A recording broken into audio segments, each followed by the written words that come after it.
यहाँ पर श्राद्ध मनाते हैं अपन लोग, पूर्वजों के नाम का है ना, 15 दिन के श्राद्ध होते हैं।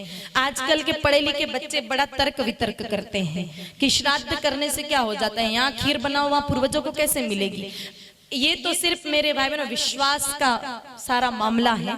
सूर्य नारायण भगवान हमसे इतने दूर है, लेकिन वो भी जो प्रकाश हमको दे रहे हैं वो धरती तक हम पर पहुंच ही रहा है।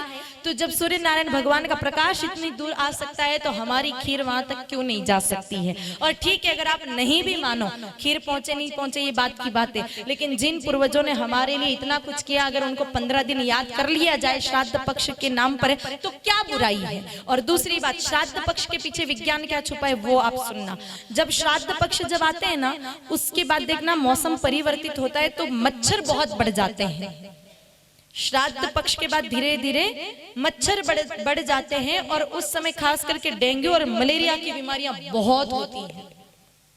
ये दो बीमारियां श्राद्ध पक्ष जब निकल जाता है उसके बाद और ठंड से पहले, ये इस बीच का जो पीरियड होता है ना, उसमें डेंगू और मलेरिया की बीमारी बहुत होती है। अब डेंगू किस चीज से होता है, जोर से बोलो, मच्छर काटने से। ये अधूरा सकते हैं, ये बात ठीक है कि डेंगू मच्छर काटने से होता है, लेकिन उसके लिए भी हमारे शरीर में उस तरह का वातावरण होना चाहिए। जैसे कि अगर आपके शरीर का पित्त सामान्य है, आप चाहे कितने ही मच्छरों में बैठ जाओ, कितने भी डेंगू के मच्छर आपको काटेंगे, आपको डेंगू की बीमारी नहीं होगी।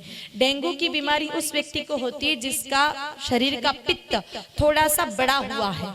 अगर पित्त बड़ा हुआ है और डेंगू का मच्छर काटेगा, आपको तुरंत डेंगू की बीमारी हो जाएगी। और अगर जब श्राद्ध पक्ष आता है, कोई व्यक्ति 15 दिन तक गाय माता के खीर में, गाय माता के दूध में खीर बना करके और उसमें मिश्री डाल करके, चावल डाल करके खीर बना करके 15 दिन अगर कोई व्यक्ति पी ले तो उसके शरीर का पित्त अगर बड़ा हुआ है तो वो सामान्य हो जाता है। फिर उसको चाहे कितने मच्छरों में सुला दो, उसको डेंगू की बीमारी बिल्कुल भी नहीं हो सकती है।